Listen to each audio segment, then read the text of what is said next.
The most important thing comes is that injection, my favorite part. Why do I say that? Because when I was growing up, I saw injection attacks.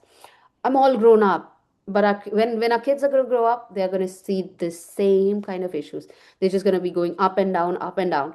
Now, what is injection? Let's understand. So when our database becomes a conventional or a confessional booth for attackers, where if let's say I say do this for me, execute this query for me, and the database start executing those queries for me, I'll be the most happiest one.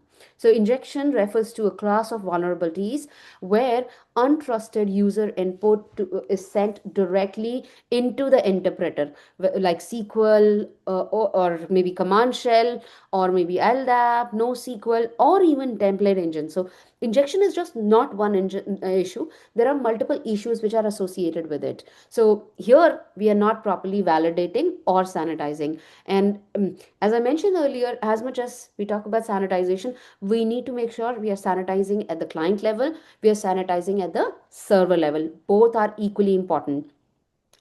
And instead of treating the input as data, the interpreter here in SQL injection or injection, treating is as part of the command or query. So that should never happen. But what can actually avoid it? The validation part. So I think this is something which is key, that we start looking at it. And here we have started to take it lightly, which is not so good. We need to make sure that we are taking it properly. And with the same and this year this issue happened with postgre, where postgre query started escaping code, which typically prevents SQL injection attacks from happening, but was still vulnerable to SQL injection attack. And if let's say there's a query which is executed by the postgre SQL tool, because of how the whole string escaping routine handles this characters, now here, because we are not properly validating, attackers can generate a SQL injection with just the smallest of efforts and can execute their queries. Now, if let's say I am able to run query on your system or your server without making much efforts, I'll be the most happiest one. And let me tell you, when we talk about attackers or hackers, they are the most lazy ones. This is the most easiest route that we can think of. Now, let's check a demo around SQL injection or injection. I'm going to demonstrate this to you. I've got a very, very, very simple website here with a simple login form. And this website is powered by a little database, which we can see here in PyCharm. So this is the code that runs the actual web page. And I've got a user table. And if I look in my table, I have 3 users, one called admin, one called test user, one called Joe Blogs, and each one has a password. So if I were to take test user and testing, I should be able to log in. So let's try that.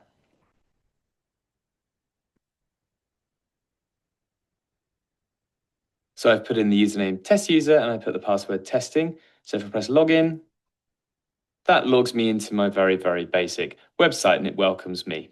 If I log out and I try another username password for a user that doesn't exist,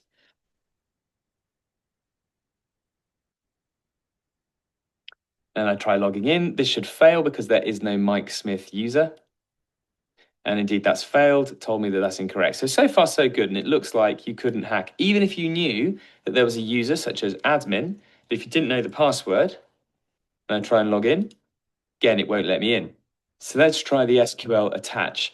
I'm going to enter quote to close off the initial username equals quote, and then I'm going to put or 1 equals 1, which is always true, hyphen, hyphen.